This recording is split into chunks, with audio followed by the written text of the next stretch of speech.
Voilà, mes amis, on se retrouve avec Elio Bocara et on va étudier aujourd'hui le texte 76 dans le deuxième tome du Likutei Moharam, pour ceux qui voudront le voir. Je vous avoue très sincèrement que c'est un texte très, très, très difficile. Bon, il n'y a rien d'étonnant. Rabbi Nachman était un tzaddik, un juste d'une dimension qui dépasse complètement l'entendement. Grâce à Dieu, on en a eu dans chaque génération, sauf dans la nôtre, parce que nous, maintenant, on est déjà à la fin de l'histoire et donc tout s'écroule. Mais on a eu dans pratiquement toutes les générations, même dans les situations les pires de l'exil, des maîtres d'une dimension qu'on ne peut même pas, quel que soit le mot que l'on va dire, ça sera encore une insulte à son égard, tellement il est complètement au-dessus de tout ce qu'on peut dire. Et donc, il est tout à fait normal que ces maîtres-là ont écrit des textes, des enseignements, des fois qui, je l'avoue très sincèrement, sans humilité, personnellement, j'y comprends rien, ce texte. Mais bon, Eliaou a voulu qu'on le lise, qu'on l'étudie, donc on va le faire. Mais très sincèrement, un texte, je vais le lire dans quelques instants, extrêmement difficile. Et encore une fois, sincèrement, pour moi, il me dépasse complètement. Mais peut-être qu'en rentrant dans le texte avec Eliaou, peut-être qu'on va arriver à toucher quelques étincelles ici et ailleurs. On va commencer. Rabbi Nachman dit, Israël em naasim adonim le baalehem. Je traduis d'après le sens, évidemment pas le sens littéral. Tous ceux qui en exil nous ont asservis, nous ont transformés en esclaves, nous ont écrasés. Finalement, viendra un jour où Israël sera au-dessus de tous ceux qui ont écrasé Israël pendant l'exil. Comme ce qu'expliquent nos maîtres, Kol makom shehem olchim, partout où les Juifs ont été envoyés en exil, Naasim sarim adonehem, un jour ils deviendront les maîtres de ceux qui les ont écrasés. Parce que dans tout endroit où nous arrivons en exil, Betrila, au début, quand nous arrivons, quand on dit au début, c'est pas quand on arrive en Ukraine et 5 minutes après, on est les maîtres. Jusqu'à aujourd'hui, les Ukrainiens sont les maîtres chez eux et pas les Juifs.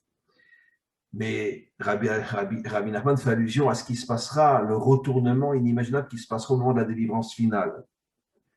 Betrila em krushim bagola. Au début, partout où les Juifs arrivaient en exil, ils étaient écrasés.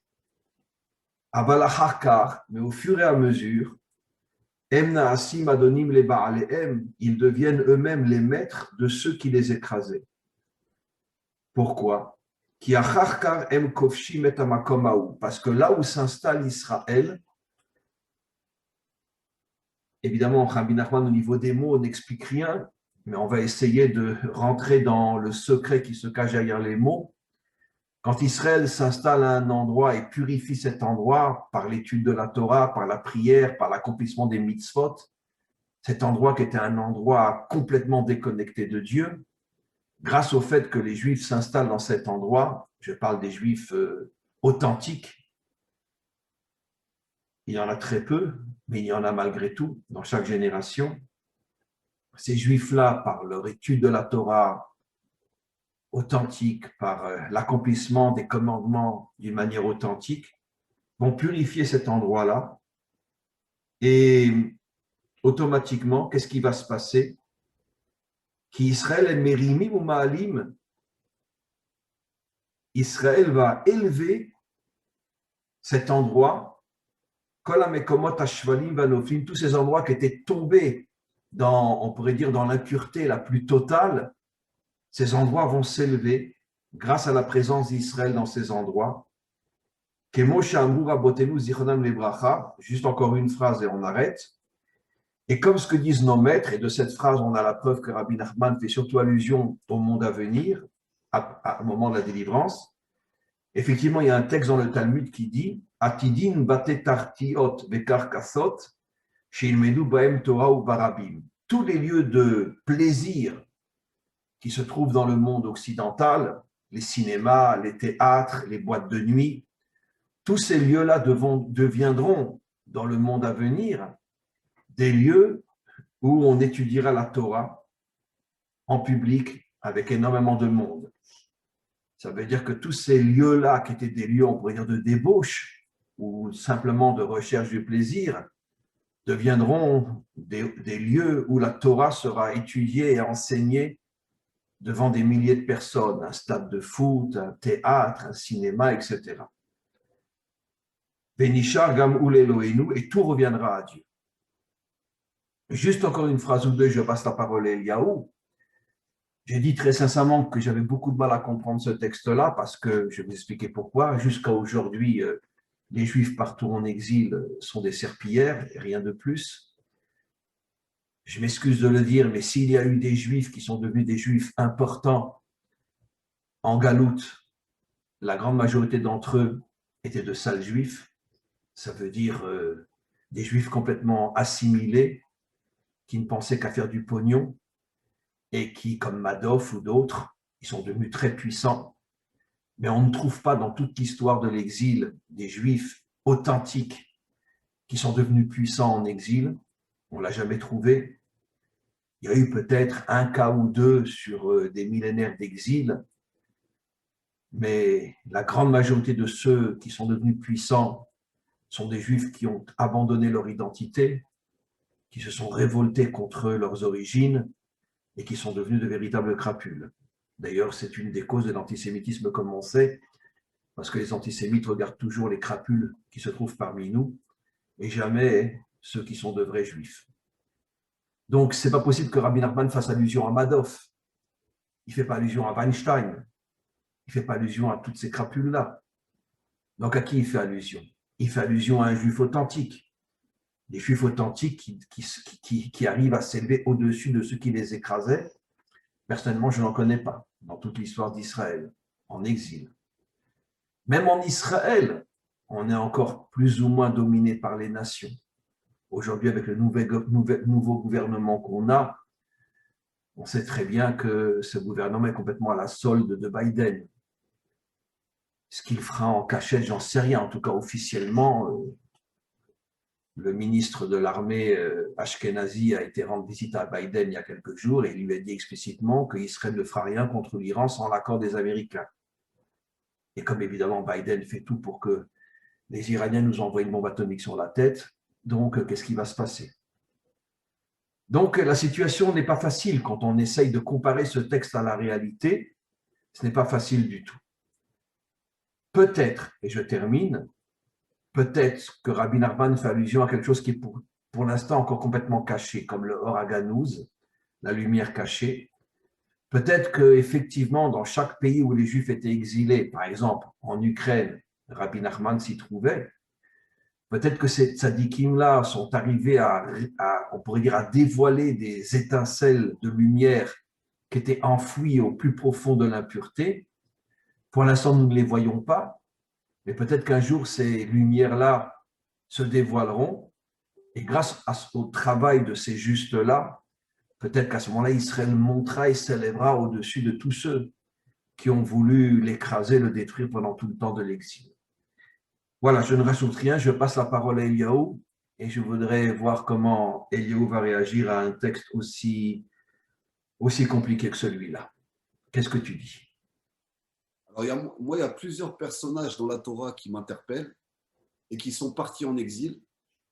Donc, on voit premièrement Yaakov, qui est parti en exil chez Lavan et qui s'est retrouvé donc sous sa botte, on peut le dire comme ça. C'est-à-dire que... c'est sûr, il l'a complètement écrasé, puisque même au niveau du mariage, il lui a donné une autre femme que celle qu'il voulait. Voilà, donc il l'a complètement écrasé. On sait que c'est un des signes aussi de l'exil, le passage chez Lavan. Et on voit que Yaakov, parce que c'était un homme authentique, comme vous dites, qui avait la Torah, mais qui aussi avancé dans ce monde, vu qu'il a reçu les 2 bénédictions, a réussi à retourner la situation. Donc il est passé d'une femme qu'il ne voulait pas vraiment épouser à réussir à avoir la femme qui devait être avec lui, son zivougue. Et il est passé aussi d'une servitude avec Lavan, où au final, il a réussi de rien à avoir un troupeau énorme. Donc Yaakov, c'est quand même l'exemple du peuple juif à travers l'exil. Oui, mais tu précises bien des juifs authentiques parmi nous. Bien sûr. Très bien. Parce que Yaakov est le symbole de l'authenticité la plus infinie qui existe dans notre peuple. Exactement. C'est vraiment. Yaakov, c'est le juif de l'exil. Israël, peut-être pas, quand il a changé de nom. Mais Yaakov, c'est vraiment la manifestation de ce que les juifs vont trouver en exil. C'est-à-dire, ils vont arriver dans tous les pays où ils vont être. Ils vont arriver en plus avec pas grand-chose. On va leur tendre la main pour mieux profiter d'eux, de leur savoir-faire, parce que les Juifs ont quand même un génie et un savoir-faire dans beaucoup de domaines. Et une fois qu'ils vont enrichir le royaume, on va vouloir la faire à l'envers. Et c'est ce qui s'est passé à travers tous les exils et tous les moments tous les pays par où on est passé. On voit bien quand même qu'à la fin, Yaakov réussit à multiplier son troupeau, partir avec ses femmes et ses enfants. Alors, encore une fois, je rebondis sur ce que tu dis qui est une extrême vérité. C'est vrai, Eliaou. Mais d'abord, c'est une histoire biblique. Il s'agit d'un homme qu'aucun juif ne peut arriver à l'ombre de sa chaussette, puisqu'il s'agit de Yaakov. Deuxièmement, en exil, on n'a jamais vu ça. On n'a vu nulle part, même Rabbi Nachman était écrasé, il n'a pas pu s'élever au-dessus des goïms. Même le Baal Shem Tov, même le Gaon de Vilna, même Rashi, personne. C'était des juifs de l'exil. Et peut-être, encore une fois, ton exemple est fabuleux. Mais peut-être que l'histoire de Yaakov et sa victoire contre Lavan, sa victoire fait peut-être allusion au moment de la délivrance finale. Mais pas forcément que pendant le temps de l'exil, on va arriver à s'élever au-dessus des nations. Puisque dans la réalité, là tu parles d'une histoire biblique, tu as raison, mais, et la Torah est l'image de toute l'histoire d'Israël. Mais est-ce qu'on doit prendre la victoire de Yaakov contre Lavan pendant le temps de l'exil? Parce que n'oublie pas qu'au moment où il arrive à s'enrichir, c'est au moment où il avait déjà pensé à revenir en Eretz Israël. Donc si on traduit le message, ça parle de la délivrance, du retour de la fin de l'exil. Peut-être qu'à la fin de l'exil, Israël arrive effectivement à s'élever au-dessus de tous ses oppresseurs. Mais est-ce que pendant l'exil, oui? Donc ça, continue. C'est tout le travail justement du juif de la galoute, de la Gola, comme il dit dans le texte. C'est son travail, ça. Tant qu'il est en exil et qu'il ne se bat pas contre l'ange d'Esav. Donc, c'est-à-dire se battre contre l'ange d'Esav, c'est-à-dire que tu te bats, c'est un combat. Donc, un combat, ça veut bien dire que Esav est rusé. L'ange d'Esav, c'est le Samer même, on sait que c'est le Satan, d'accord? Donc, il va falloir se battre contre lui avec des armes réelles. Donc, on voit bien qu'il devient Israël. Donc, le passage entre avant 39, le passage de 39-45 et le passage de 45 à 47, on voit bien qu'il y a eu le combat, il y a eu Yaakov, il y a eu le combat contre l'ange d'Esav, parce que si on peut bien parler d'un Satan, on sait bien qu'est-ce qui s'est passé pendant 39-45, et on voit bien que dans ce combat où Yaakov a été mis à la pire de toutes les épreuves, il a réussi à survivre et redevenir Israël. Donc on voit bien qu'à la base, face à un empire comme l'Allemagne, qui a quand même réussi à conquérir presque toute l'Europe, un petit peuple, un petit village d'Astérix, a quand même réussi à survivre, peu importe comment, par tous les moyens possibles. Il a réussi à survivre et à revenir sur sa terre en tant qu'Israël, pas en tant qu'Yaakov.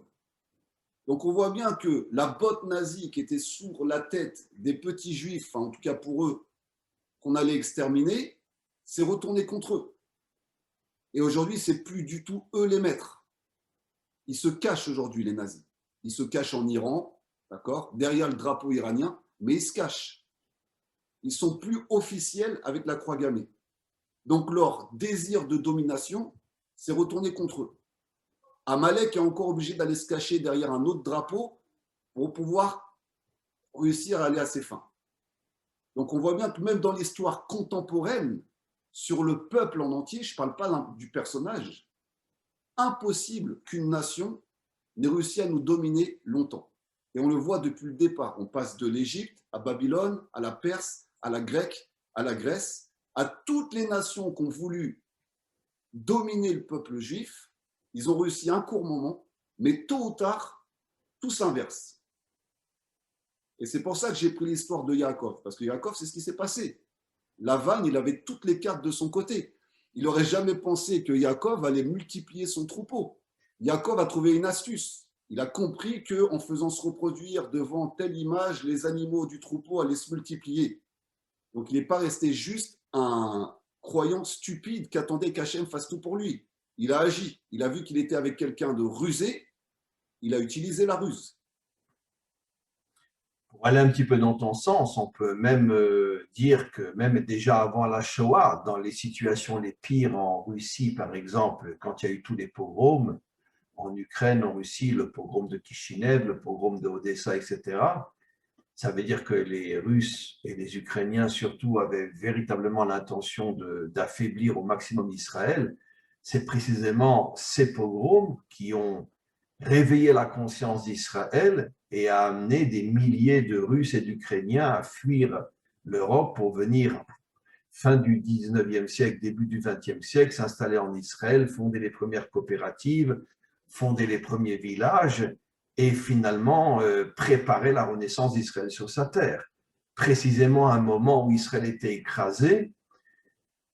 D'ailleurs, pour aller confirmer encore plus ce que tu dis, il s'est passé la même chose avec l'Inquisition. Les Juifs sont brûlés vifs par centaines de milliers. C'est à ce moment-là que des centaines de Juifs décident de repartir en Israël et de reconstruire la première ville d'Israël après 1500 ans d'exil, la ville de Tzfat.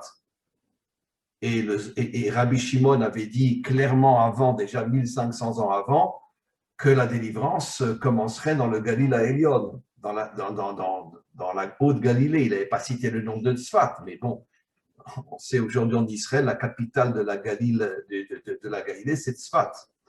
Donc sans doute, c'est sûr qu'il faisait allusion à Tzfat. Et finalement, le premier vrai retour d'Israël sur sa terre, c'était grâce à l'Inquisition. Le plus grand retour à la fin du 19e siècle grâce au pogrom en Russie. La renaissance officielle d'Israël sur sa terre grâce à la Shoah. Donc c'est vrai qu'on voit effectivement ce phénomène qu'à chaque fois qu'on est complètement écrasé, c'est là qu'Israël se relève comme jamais. Je dirais même que on voit par exemple pour les antisémites et les antisionistes en général, pour eux, on domine le monde.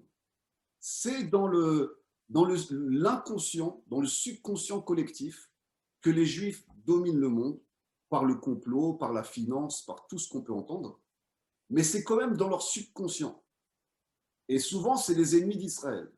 Donc, si eux, ils ont le sentiment qu'on domine le monde, parce que si, franchement, imagine, peut-être qu'ils inventent les choses pour nous, comme Bilam, ils essaient de nous maudire, ok. Mais tu ne vas pas chercher à détruire un peuple qui n'est pas dangereux pour toi. Donc, ça veut bien dire une chose, ça veut bien dire que pour eux, réellement, on domine le monde. Ils ont vraiment la sensation que le peuple juif domine le monde. Et je suis désolé, c'est vrai. Pourquoi je dis ça? Excusez-moi, je vais le dire pourquoi. Pourquoi on domine le monde? Parce qu'on est le peuple choisi. Comme vous le dites, on n'est pas le peuple élu. Donc, ils ont la sensation que Hachem a choisi un peuple pour révéler quelque chose.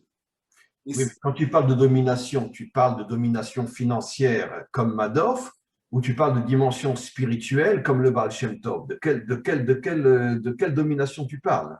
Dans tous les domaines. Que ce soit dans la science, que ce soit dans la finance, que ce soit dans la spiritualité, dans tous les domaines. Et oui, le problème, Eliaou, c'est que dans tous les domaines, sauf le domaine spirituel, tous ceux parmi nous qui sont arrivés à des hauts postes, excuse-moi, je veux dire, c'est les sales juifs. Ça veut dire, en vérité, c'est ce que le Zohar appelle le Erev Rav. Ça veut dire, ce sont des infiltrés parmi nous qui ne sont absolument pas juifs. ou qui sont nés de mère juive mais qui n'ont pas une âme juive, comme par exemple quelqu'un peut naître non juif mais avoir une âme juive et après se convertir. Ce qui est vrai chez les nations est vrai chez nous. Il y a chez nous des hommes qui naissent de mère juive mais qui n'ont pas d'âme juive, comme il y a chez les nations des hommes ou des femmes qui naissent catholiques et qui après vont devenir de grands juifs, comme Rabbi Meir, comme quantité d'autres. Et dans notre génération, on en voit des milliers qui se convertissent. Donc, encore une fois, pour moi, quand tu parles de la finance, etc., qui est d'ailleurs, encore une fois, le fer de lance de l'antisémitisme, parce que justement, ce sont des gens qui n'ont rien de juif, quoi, à part le nez crochu, mais c'est tout. Mais ils n'ont rien de juif. Ok, bon, alors on va rentrer dans le Tarles. La famille Rothschild, à la base, c'est une famille juive. Peut-être qu'aujourd'hui, ils sont plus juifs. Peut-être aujourd'hui, ils ont fait des mariages. Mais à la base, le pionnier des Rothschild, qui vivait dans un ghetto, il ne faut pas oublier qu'ils venaient d'un ghetto, ils n'ont pas grandi dans l'aristocratie, ont développé un système qui, au tout démarrage, au tout départ, enseignait à ses enfants à être strictement droit et correct. Tu as 100% raison, Eliaou, mais le problème, c'est que justement, le fondateur de la famille Rothschild était un homme d'une droiture, d'une moralité et même un grand pratiquant sur le plan Torah, un énorme, un juif authentique, mais au bout d'une ou deux générations, tous ses descendants sont devenus des crapules. Et aujourd'hui, il n'y a pratiquement plus de juifs dans la famille Rothschild. Au niveau, je parle de ceux qui tiennent les banques, c'est pratiquement tous les enfants de mariage mixte dont la mère était non-juive, donc les enfants sont non-juifs, même s'ils portent le nom Rothschild. Parce qu'ils ont été récupérés, c'est-à-dire qu'à partir du moment où le juif, je parle comme ça, je suis obligé de parler comme ça, va créer quelque chose, va développer un système, il va être récupéré. On va prendre Einstein, c'est la même chose. Einstein, c'était peut-être pas un pratiquant, mais un homme bien, ça c'est sûr. C'était un homme qui recherchait la vérité. Lui, il a recherché à travers la science et à travers l'univers, donc c'est lié à la Torah. Pour moi, il n'y a pas de déconnexion avec la Torah, c'est complètement lié. Et il a découvert des formules, il a découvert des choses qui, si elles étaient utilisées de façon positive, pouvaient faire refleurir le désert, mais ça a été récupéré par des forces négatives qui ont construit aujourd'hui le décompte qu'on voit avec l'Iran, une bombe atomique au-dessus de la tête de l'humanité tout entière. D'ailleurs, pour confirmer ce que tu dis, bravo, c'est ce qui s'est passé avec Yosef et Pharaon. Pharaon s'est servi de Yosef pour transformer en esclaves, pas seulement les Juifs, toute l'Égypte, comme Rachid le dit clairement dans la Torah, à partir d'un verset. C'est-à-dire que Pharaon, finalement, a transformé tout son peuple en esclaves pour mieux servir ses intérêts personnels. Il a utilisé un Juif, parce que malgré tout, même si Yosef avait un pouvoir énorme, il était quand même sous l'emprise de Pharaon, il a utilisé un Juif pour mieux régner, pour mieux écraser même son propre peuple. Mais c'est ça l'exil. C'est ça l'exil. C'est que l'exil, on va être éparpillé dans des royaumes. Les rois ont peur. Ils savent très bien, il y a des juifs qui arrivent, c'est dangereux. Soit ils vont nous mettre une révolution, soit ils vont déstabiliser le pays, soit ils vont complètement désorganiser la mainmise qu'on a sur les âmes de la population et la population elle-même. Donc, qu'est-ce qu'ils font? Ils prennent les juifs avec eux. Ils les utilisent en façade. Et c'est pour ça que le deuxième partie du texte de Rabbeinu est important. Il va les utiliser en façade. C'est-à-dire qu'aujourd'hui, qu'est-ce qu'on nous reproche? D'être dans les médias. Les juifs sont partout, dans les médias, dans le cinéma. Donc, ils nous mettent en première ligne. Et les juifs sont... Mais encore une fois, Eliaou, ceux qui sont dans les médias, dans les cinémas, etc., Hollywood, les 2 tiers, c'est des juifs. Mais pour moi, ce n'est pas des juifs. Ils mangent du porc, ils ne font pas Shabbat, ils couchent à droite et à gauche avec n'importe qui, ce sont des débauchés totales. Ce ne sont pas des juifs. Non. Ils sont nés de mère juive, mais ils ont une âme non juive. Non. Pour moi, je pense que ce sont des juifs, mais qui construisent l'Égypte. Ce sont des esclaves. Comme le Erev Rav. Le Erev Rav, c'était aussi des esclaves. C'est le Erev Rav, c'est ce que je dis. Voilà. Ça veut dire qu'en vérité, ils sont au service des puissances maléfiques. Voilà, ils construisent les pyramides, ils construisent l'Égypte, ils construisent le système. Mais Rabbi Nachman ne parle pas de ce genre de juifs, il parle de juifs authentiques. Je ne suis pas sûr. Moi, je pense que justement, les puissances en place utilisent des juifs corruptibles au départ parce qu'on était quand même au 49e degré d'impureté, et tout le peuple dans l'ensemble, pratiquement, à part les Lévi'im, qui eux étaient restés proches de la Torah. Le reste du peuple ensemble était tombé dans la débauche, dans tout le système égyptien. Je pense qu'il utilise à Kadosh Baruch Hu ces Neshamot qui sont un peu fragiles. Elles sont absorbées par les systèmes dans lesquels elles rentrent pour les mettre en première ligne et surtout pour qu'on dise à la fin, regardez, c'est pas nous, c'est les Juifs. Donc le pouvoir se cache derrière les Juifs, les Amalécites. On a compris le système pour qu'à la fin, ils nous disent qu'on trahisse comme on le voit. C'est-à-dire que si ça ne va pas, on accuse les Juifs, quoi. Voilà. Et Voilà. donc, les âmes un peu faibles du peuple qui se détournent de la Torah, malheureusement, si tu ne sers pas Hachem, c'est écrit noir sur blanc, tu serviras tes oppresseurs. Donc, servent les oppresseurs. Mais comme Hachem est fort, il utilise ces Juifs qui sont faibles pour renverser le royaume à un moment ou à un autre. Parce que tous ces Juifs vont se réveiller à un moment. Et d'ailleurs, c'est ce qu'on nous reproche. On nous reproche d'être des agents doubles dans les pays où on est.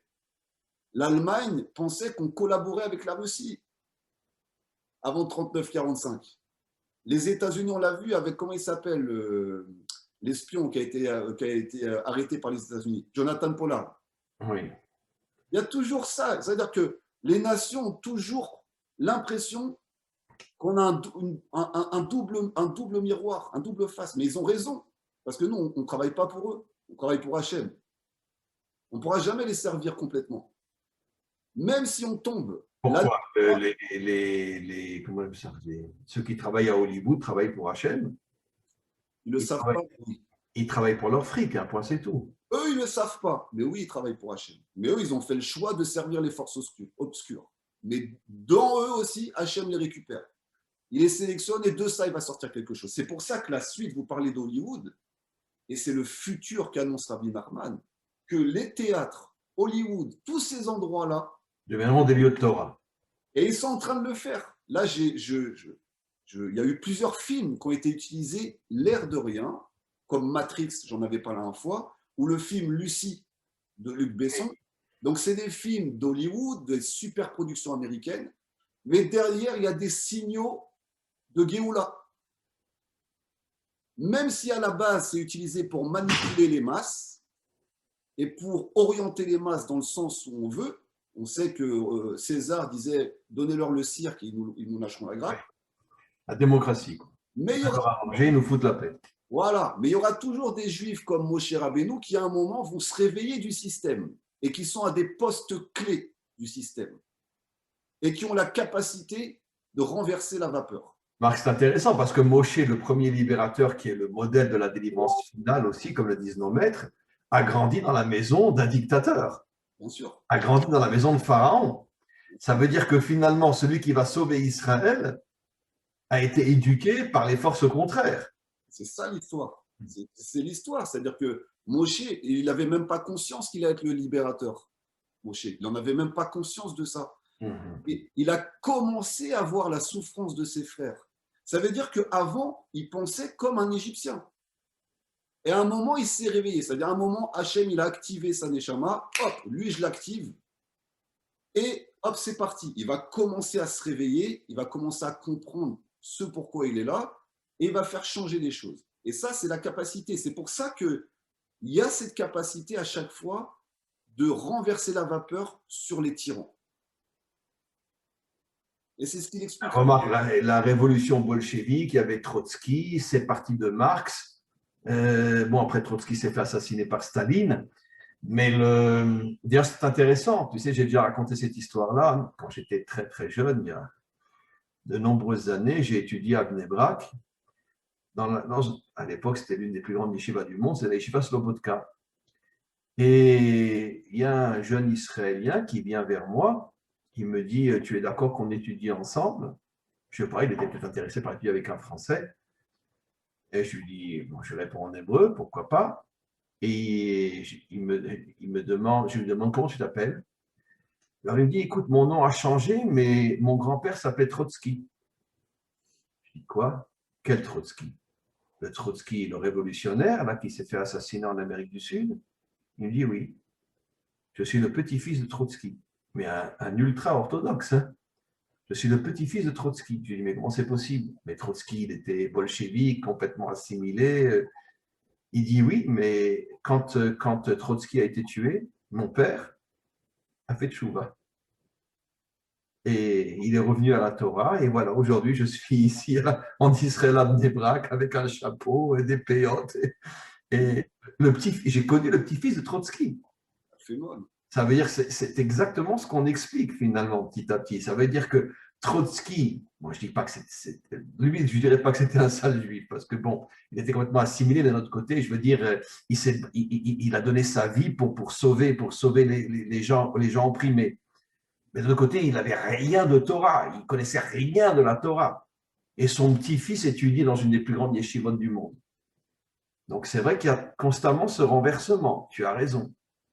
De toute façon, pour ramener les étincelles, les nitzotzot qui sont dispersés à travers le monde, si on arrive avec la Torah, la barre, les tfilines, ils ne nous laisseront pas rentrer. Pour qu'on puisse rentrer, il faut qu'on soit, et c'est ce qu'on nous reproche aussi, comme des caméléons. C'est-à-dire qu'il faut qu'on ait la capacité de s'assimiler. En s'assimilant, je n'ai pas dit que c'est bien l'assimilation, mais en s'assimilant, en rentrant à l'intérieur d'un peuple, comme la France, comme d'autres pays, en prenant vraiment l'identité du pays, on peut en faire ressortir l'essence. Parce que inconsciemment ou consciemment, on va chercher, on pourrait dire, toutes les étincelles de sainteté qui sont tombées dans l'impureté et on les attrape, on les relève et finalement, en les relevant, d'une certaine manière, on se relève nous-mêmes, mais on transforme l'impureté en pureté. Bien sûr. Et on vit la vie du peuple. Et tu sais que c'est exactement ce que l'Agmara dit, ça confirme exactement ce texte-là, que l'une des raisons, l'Agmara dit, on est étonnant, l'Agmara dit pourquoi on est parti en exil? Si moi je dois répondre, à cause de nos fautes. L'Agmara dit non. C'est-à-dire ça n'exclut pas à cause de nos fautes, mais l'Agmara donne une raison profonde pour aller chercher les étincelles perdues dans le monde et les ramener vers Israël, c'est-à-dire la conversion. Parce que comment ça fonctionne une conversion? Eh bien, tu as des juifs qui s'installent, par exemple, je ne sais pas moi, on va dire en Bretagne, très bien, ils étudient la Torah. Ça dégage des énergies qui vont réveiller les âmes juives perdues, qui sont enfuies dans un corps non juif, et tout d'un coup, paf, une prise de conscience et un retour à la maison. Ça veut dire que finalement, c'est le modèle de la récupération des étincelles perdues qui finalement, cette âme juive était tout en bas, tout en bas, tout en bas, et finalement, elle revient à sa source. C'est aussi le modèle de ce que dit Rabbi Nachman. Exactement. Il faut aller dans les profondeurs pour aller chercher ça. Et c'est l'histoire de Yosef. Il a fallu qu'il aille dans les cachots égyptiens pour, au final, libérer tout Israël et toutes les Neshamot. Et en plus, le Erev Rav, parce qu'au final, c'est Moshe qui a fait sortir le Erev Rav. Mais le Erev Rav, il ne faut pas oublier que c'est des étincelles d'Adam Arishon qui sont très, très dures à faire revenir. C'est un lourd fardeau et ils sont très difficiles à faire changer. Mais si Moshe les a ramenés, c'est qu'il savait qu'ils étaient récupérables. Mais ça va dépendre de notre influence. C'est-à-dire, est-ce que notre influence est plus forte qu'eux? Ou est-ce que c'est leur influence à eux qui est plus forte? D'où le veau d'or, d'où le fait qu'on soit tombé dans l'idolâtrie. Mais on a la capacité… La faute du veau d'or, c'est lié au Erev Rav, pas à Israël. Israël a suivi comme des moutons, mais on va dire l'impulsion du veau d'or, c'est le Erev Rav. Parce qu'on était influencé par le Erev Rav. Alors que nous, on aurait dû influencer le Erev Rav. C'est une question d'influence. Quelle influence on va donner? Est-ce qu'on a la capacité de faire sortir ces Neshamot? Mais Hachem nous a donné la capacité, en tant que peuple, vu qu'on est une extraction des 70 nations, d'être comme… on a la capacité de rentrer dans tous les moules. Donc peut-être justement, c'est peut-être ça le secret qu'explique Rabbi Nachman. Justement, comme on est le microcosme des 70 nations, puisqu'on est descendu en Égypte, on était 70 personnes, et tous nos commentaires disent, ça fait allusion au fait que Israël n'est pas un peuple en soi, mais le microcosme de l'humanité tout entière. Finalement, l'humanité tout entière est tombée depuis la faute de Adam, et on le voit dans la réalité. Et finalement, le rôle d'Israël, c'est de relever l'humanité en se relevant lui-même. Et en se relevant lui-même, il détruit le mal en écrasant les oppresseurs, pas seulement d'Israël, mais les oppresseurs de l'humanité tout entière. Car on sait très bien que toutes les crapules qu'il y a dans ce monde veulent détruire Israël pour après plus facilement détruire le monde entier. Parce qu'ils savent que tant qu'Israël est dans ce monde, ils ne peuvent pas dominer le monde entier. Bien sûr. Donc ça a toujours été le projet, d'abord l'extermination des Juifs, et puis après, on transforme l'humanité tout entière en esclaves. Mais d'accord, c'est exactement ça. On vient comme des sauveteurs. On arrive comme, eux nous voient comme des envahisseurs, mais en fait, on arrive comme des sauveteurs. Libérer déjà la matière, parce que c'est notre but. Le rôle d'Israël, c'est d'élever la matière. Donc, on vient libérer la matière. C'est pour ça qu'on réussit dans le domaine du commerce, c'est pour ça qu'on réussit dans le domaine de la science, c'est pour ça qu'on réussit dans tous les domaines. On vient élever la matière. Pourquoi? Parce qu'on a la bracha. Mais peut-être qu'un gars comme Madoff, peut-être, j'en sais rien, il avait un arrière-grand-père qui avait beaucoup de mérite et récolte les mérites de son arrière-grand-père. J'en sais rien, on n'est pas dans les calculs d'Hachem. Et lui, il a mal utilisé cet héritage, c'est un héritier, et qui a pourri son héritage. Et il est payé maintenant. Peut-être, j'en sais rien. Il vient de mourir, d'ailleurs, je crois, en prison, là. Il vient de mourir. Je sais pas. Mais peut-être que c'est ça. Oui, il y a quelques semaines, il vient de mourir en prison. Maintenant, on peut voir aussi que, vu qu'on est dans la paracha de Balak, on voit que Bilam, je le lisais ce matin sur le Chumash, Bilam est venu sur son ânesse. D'accord? Donc vous avez souvent expliqué que l'âne, ça symbolise la matière dans la chassidut. En hébreu, chamor veut dire chomer, la matière. La matière. Donc là, c'est une ânesse. L'âne est l'animal le plus matériel qui existe. Quoi. Il n'a aucune intelligence, il fait cueillir. Quoi. Donc c'est la matière féminine. Bilam vient maudire Israël sur la technologie. Il vient maudire sur tous les outils qu'on utilise aujourd'hui. C'est-à-dire, il va utiliser Internet pour faire monter l'antisionisme. C'est pour ça qu'aujourd'hui, à nouveau, les nations, enfin les dirigeants, pas les nations, veulent nous détruire parce qu'ils se rendent compte que dans les 20 années à venir, la plus grande puissance du monde sera Israël, puisqu'on est les premiers dans la technologie. Donc, ils ont à nouveau peur, ils veulent à nouveau nous détruire. On est d'accord. Donc, c'est ça l'histoire de Bilam. Il vient avec la technologie, il utilise les moyens, les médias. On dit souvent les médias sont aux mains des Juifs. Je suis obligé de prendre tous les stéréotypes parce que pour moi, ce texte-là parle de tous les stéréotypes et ça nous permet de comprendre certaines choses profondes sur l'antisémitisme et la jalousie. Regarde, je m'excuse de t'interrompre. Regarde le journal Le Monde, le journal le plus antisémite et antisioniste qu'il y a dans le monde. Il appartient à des Juifs. Le Monde appartient à des Juifs. Et c'est le journal le plus crapuleux qu'il y a sur Terre, le plus antisémite et le plus antisioniste. Et il est entre les mains de Juifs. Parce que le plus gros business aujourd'hui, c'est s'attaquer aux Juifs. On le voit avec Dieudonné et Soral. Quand ils ont commencé à parler des Juifs, ils ont fait du buzz. C'est-à-dire parler des Juifs aujourd'hui, ou même Hitler Marchémo. C'était un peintre raté, il est passé complètement à côté de la plaque.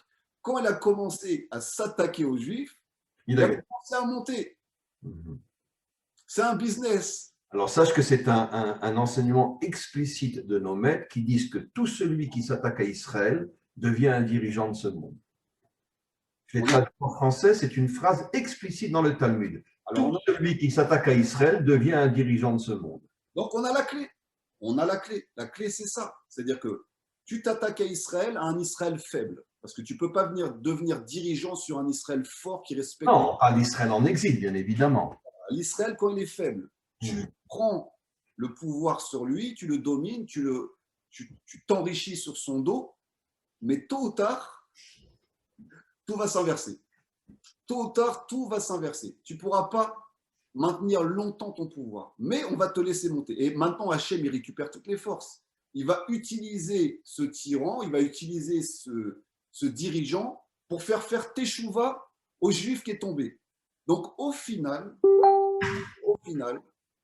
peu importe, et c'est ça qu'il a vu Balak, Bilam, parce qu'il détestait plus les Juifs que Balak, que le roi Balak, Bilam. Il les haïssait. Mais ce qu'il a vu, c'est que même si je les maudis, ma malédiction se transformera en bénédiction. Je ne peux pas les maudire. C'est-à-dire que peu importe ce que le peuple, les tyrans vont nous faire, ça se transformera toujours en bien pour les Juifs. Et plus vous nous faites du mal, plus la lumière qui va en sortir sera grande. Non, ça veut dire que ce que tu expliques là, c'est exactement ça. C'est-à-dire, qu'est-ce que c'est en vérité la malédiction qui s'est transformée en malédiction? C'est pas apprendre à la lettre. C'est-à-dire qu'à chaque fois qu'on nous fait du mal, ça se transforme en bénédiction pour nous. Exactement. On nous a exterminés pendant la Shoah. 3 ans après seulement, on renaît sur notre terre. Ça veut dire qu'à chaque fois qu'on nous attaque, en vérité, on nous bénit. Comme je dis toujours, les vrais antisémites, bon, comme ils sont de toute façon des crétins, ils ne comprendront pas ce que je dis, mais les vrais antisémites, si vraiment ils voulaient nous exterminer, ils nous foutent la paix pendant 100 ans, il n'y a plus un juif sur terre. Le Nachash l'a compris, ça. Parce qu'on s'assimilerait complètement. Mais le Donc, en vérité, nos plus grands amis sont les antisémites, parce que grâce à eux, on est toujours là. Parce que c'est eux qui nous réveillent. J'adore cette phrase, là. Nos plus grands amis sont nos antisémites. Ils n'ont toujours pas compris ça. Mais le Nachash a compris, par contre. Le Nachash a compris qu'en étant fourbe, en amenant l'amour, il arrivait à casser un peu la force du peuple juif. Mais tout ça, c'est entre nos mains. C'est-à-dire que si un juif il reste accroché à la Torah, il n'est pas corruptible. Il reste lié à son créateur. Aucun tyran ne peut prendre le dessus sur lui. C'est une promesse, de façon, qui est écrit noir sur blanc par Hachem. Si seulement mon peuple revenait vers moi, rien ne pourrait vous arriver. C'est que quand vous éloignez. Au niveau du peuple, il faut bien préciser au niveau du peuple, parce qu'au niveau de l'individu, Rabbi Akiva a quand même été torturé à mort. Mais au niveau du peuple, tu as raison. Si la majorité, parce qu'on va d'après la majorité dans la loi juive, si la majorité du peuple revenait à Hachem, personne ne pourrait nous monter dessus. C'est-à-dire qu'avant même qu'on lève le sabre ou l'épée, nos ennemis tombent par eux-mêmes. Il se passe des choses. Et de toute façon, on ne le voit pas. Il s'en pense plein des choses dans le monde. Il y a plein de mauvais pièges, de mauvais plans qui sont dirigés contre le peuple juif. Et nous, on ne voit pas tout ce que Hachem fait, tous les pièges, tous les croche-pattes qu'il leur fait. Parce que là, ça, c'est la malédiction. S'en prendre au peuple juif, c'est se maudire tout seul. Tu te maudis. C'est comme si tu t'en prends à Hachem directement. Par contre, Hachem te laisse faire parce que ce qu'il veut derrière, c'est que le peuple fasse tchouva. D'ailleurs, Bilam a été tué par Pinchas après. Bien sûr. Pinchas, c'est lui qui a tué Bilam. Ça veut dire que celui qui voulait nous maudire, finalement, a été tué par Pinchas. Encore une fois, ce retournement. Le retournement tout le temps, ça se retourne. C'est ça qu'il a compris, Bilam. C'est que tu ne peux pas venir à bout de ce peuple, il est béni, quoi que tu fasses. Même si, malheureusement, une partie du peuple faute et tombe, ce qui fait qu'on se sort de notre bouclier, on est moins protégé et les flèches peuvent nous atteindre. Au final, ces flèches-là seront faites pour nous rendre plus forts et nous faire faire teshuva. Il n'y a aucune solution. Il est indestructible, ce peuple. Tu n'y pourras rien. Tu ne pourras que le bénir au final. Mais encore une fois, pas pour nous en tant que tels, mais pour le salut de l'humanité tout entière. Mais bien sûr, c'est tout le but. C'est très important de le rajouter. On n'est pas encore une fois le peuple élu, mais le peuple choisi pour le sauvetage de l'humanité tout entière.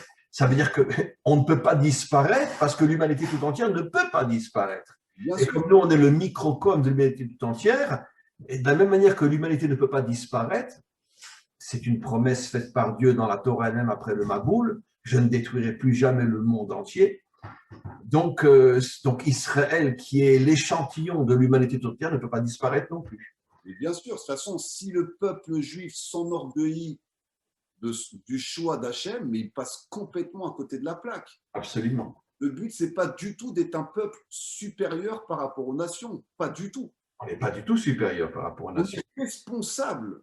Et c'est pour ça, malheureusement, qu'il nous arrive aussi tous les malheurs du monde. Parce que qui dit responsabilité, dit assumer le pire comme le meilleur. C'est ça le problème. Maintenant, les antisémites voudraient prendre la bénédiction et sans la responsabilité qui va avec. C'est là qu'il y a un bug. C'est là qu'il y a un problème. Ils veulent être Israël parce qu'ils veulent remplacer Israël. Et pas les souffrances d'Israël. Mais ils ne veulent pas prendre les souffrances, ils ne veulent pas prendre la responsabilité parce qu'il y a tout le lot qui va avec derrière tout ça. Et on le voit très bien, vous avez parlé de convertis tout à l'heure. À la fin des temps, quand le Melech HaMashiach va se révéler, on va voir la Géoula, il n'y aura plus de conversion. Tout va se fermer. Non, mais pourquoi? Parce que la Gemara explique que le Mashiach ne viendra que lorsque la dernière des âmes perdues sera revenue. Il n'y aura plus de conversion. Pourquoi? Parce que toutes les âmes perdues seront revenues. Et donc, les autres Neshamot ne seront pas des conversions sincères. C'est-à-dire Non, que. parce que ce ne sont pas des âmes perdues. Exactement. C'est pour ça qu'on ne les acceptera pas. Exactement. Donc, toute cette histoire d'être dispersé à travers l'humanité, il y a ceux qui vont nous voir d'un bon œil et il y a ceux qui vont nous voir de l'œil de Bilam ou de Balak. Donc, chacun va voir à sa sauce. Et en général, ceux qui nous voient du mauvais œil, c'est la même chose que ceux de ce qu'ont vécu les explorateurs. C'est-à-dire qu'ils vont perdre le pouvoir. C'est ça qu'ils voient. Là où il y a un juif, tu vas perdre le pouvoir parce que ton pouvoir est fondé sur le mensonge. Ton pouvoir est fondé sur la manipulation. Donc, ils craignent. Ils craignent. C'est pour ça qu'un tyran comme Hitler ou comme Staline, Marchémo, tous ces tyrans, Nabucodonosor, Pharaon, tous ces tyrans qui contrôlaient le peuple par la tyrannie, par la peur et surtout par le mensonge, Et ils sont tous finis par tomber, finalement. ils sont tous tombés et ils ont opprimé à chaque fois les Hébreux parce qu'ils savaient très bien que dans les Hébreux, il y a le Hémet, il y a la vérité. C'est intéressant parce que si tu regardes, par exemple, dans les années 91-92, au moment où le communisme s'écroule, c'est au même moment où des centaines de milliers de juifs russes reviennent en Israël. Ça veut dire, qu'est-ce qu'on comprend de là? Parce qu'il avait été décidé en haut que les juifs devaient revenir, c'est à ce moment-là que finalement le communisme s'écroule. Ça veut dire que c'est toujours la même chose. Les dirigeants s'écroulent au moment où Israël est en train de remonter. Exactement. Et c'est tellement gros, c'est tellement énorme que les vrais complotistes, c'est-à-dire les vrais antisémites, les vrais antisionistes, ils voient toujours un complot juif. Parce que c'est tellement bien fait qu'ils se disent que c'est pas possible. Les juifs complotent pour que ça se passe toujours comme ça. Eux, ils voient pas la main d'Hachem. Ils sont complètement dans l'obscurité. Ils se disent c'est pas possible. Tout était prévu à l'avance. Ils vont même jusqu'à, je vous dis ce que j'ai entendu, ils vont même jusqu'à inventer que les juifs eux-mêmes se sont fait un propre génocide pour pouvoir demander aux nations la terre d'Israël. Imaginez le cerveau malade qu'il faut pour arriver jusqu'à cette déduction, quand même. C'est-à-dire qu'on a du mal à manger, on a une interdiction de manger le sang d'un animal. La vie humaine est plus précieuse que n'importe quoi dans notre. Et ils nous ont accusés de dégorger des enfants et de mettre le sang dans les matzot, alors qu'on est le seul peuple sur Terre qui n'a pas le droit de manger du sang. Et carrément créer un génocide de nos propres frères de 9 millions pour pouvoir avoir la terre d'Israël. Dans ce cas-là, à choisir, vaut mieux que 9 millions, on prenne les armes et on la prenne par la force. C'est plus. Notre grande chance, c'est que les antisémites sont les plus grands crétins de la Terre. C'est ça. Ils n'ont pas de cerveau, c'est des animaux. Mais c'est une maladie, c'est une maladie, c'est interne, c'est une maladie. Je peux dire que quand j'étais plus jeune, on s'amusait, on était un petit groupe et on cherchait les skinheads, par exemple, et on les tapait. C'est quoi les skinheads? Les skinheads, c'est les néo-nazis. Ouais. Donc on était une bande et on s'amusait à chercher tous les néo-nazis et les frapper, parce qu'à certains moments, à certaines époques, ils se baladaient fièrement avec presque le brassard, la croix gammée, tout ça. Et on s'amusait à tous les chercher, à les frapper, à aller les chercher, à leur montrer qu'on était là. Et je me rends compte que pour certains, ils étaient encore sauvables. C'est-à-dire qu'on pouvait encore les sauver. Parce que, en fait, ils ne connaissaient pas vraiment les Juifs. Ils avaient juste une image de la légende. J'avais entendu, c'est tout. Voilà, de la légende juive. Mais pourquoi aujourd'hui le monde se réveille? Parce qu'ils écoutent directement les enseignements de Juifs. Et ils se rendent compte qu'on leur a menti pendant des millénaires. C'est ça, là, le fait de connaître un peu ce qui se passe chez les Juifs, et que les Juifs s'ouvrent aussi un peu, parce que les Juifs ont été beaucoup méfiants à travers le temps, se sont beaucoup enfermés aussi. À cause de toutes les souffrances, bien évidemment. Le fait qu'ils s'ouvrent et que les non-Juifs apprennent à connaître les Juifs, et même des gens qui étaient antisémites à la base, ils se disent « Ah ouais, en fait, peut-être que je me suis trompé, peut-être qu'en fait… » Et c'est la peur, parce que le racisme, l'antisémitisme vient d'une peur. Je parle pour les faux antisémites. Maintenant, les vrais antisémites, c'est-à-dire ceux qui sont liés à Amalek, eux, on ne peut rien faire pour eux. C'est pour ça que Hachem dit qu'il faudra les exterminer pendant le temps. On ne peut rien faire pour eux. Disons qu'on peut faire la différence, comme je dis souvent, entre un antisémite Ben Adam, qui lui fera teshuva, et un antisémite démon, qui n'est pas un descendant d'Adam. Ceux-là, il faut les détruire. Ceux-là, il n'y a pas de solution pour eux. Exactement. Bon, mais finalement, Eliaou, on est quand même arrivé à sortir quelque chose de ce texte incompréhensible. Oh, Hachem. La prophétie de Rabbeinu, de Rabbi Nachman, qui disait qu'à la fin des temps, les théâtres, tout ça, deviendront des lieux d'enseignement. C'est les endroits les pires, les hauts lieux de la débauche et du plaisir deviendront les hauts lieux de la vérité, quoi. Et sa prophétie commence à se réaliser. Parce que je peux vous dire qu'avant de faire Teshuvah, quand j'allais sur Internet, je n'allais pas forcément regarder des cours de Torah. D'accord? Je pouvais écouter de la musique, peu importe, toutes sortes de choses. Mais depuis que j'ai fait Teshuvah, même quand je m'entraîne, sur mon téléphone, il y a des cours de Torah qui tombent dans mes oreilles. Donc, c'est-à-dire que c'est déjà en train de se faire. C'est-à-dire que l'outil qui était utilisé, parce que sur son téléphone, on peut aller très loin dans la débauche. D'accord? Mais on peut aller très haut dans la Torah. Parce qu'aujourd'hui, l'air de rien, on peut étudier dans des yeshivot virtuels, mais qui nous apprennent énormément. Bien sûr. Et choses qu'on n'aurait jamais pu faire il y a 100 ans. C'est-à-dire aujourd'hui, on a tous les courants sur notre téléphone. On peut étudier Breslev, on peut étudier la Chassidut, on peut étudier Chabad, on peut tout étudier.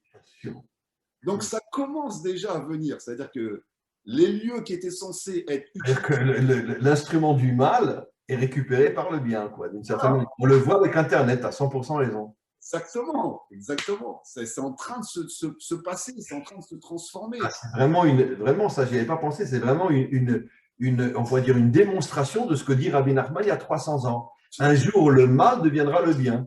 On est d'accord. On le voit avec Internet. Et le cinéma, c'est pareil. Vous voyez, les films sont de plus en plus faibles, pauvres.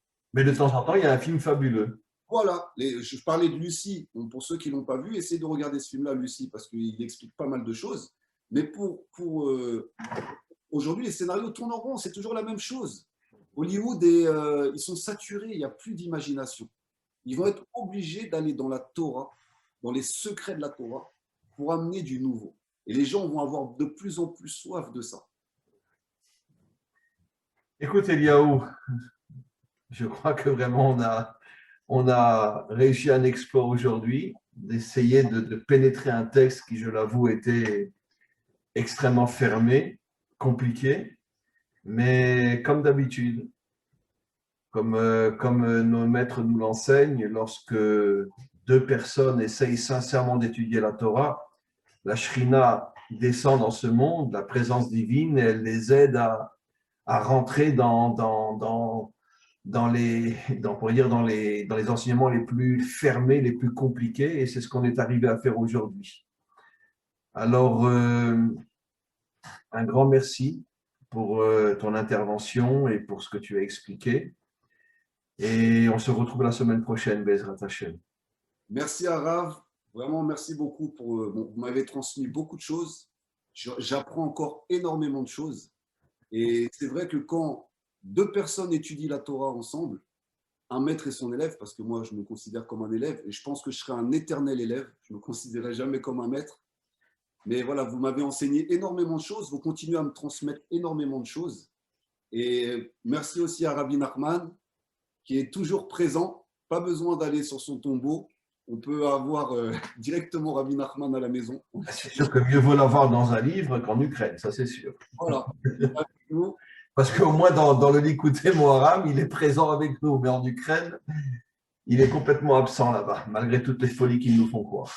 Exactement. Et autant que la bouche de Bilam peut essayer de maudire, autant la bouche du peuple hébreu et des nations peut bénir. Donc ce qui sortira de notre bouche va créer notre réalité. Essayons d'être plus positifs pour que notre réalité soit positive.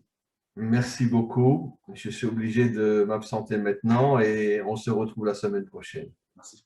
Merci beaucoup, Elio. Au revoir.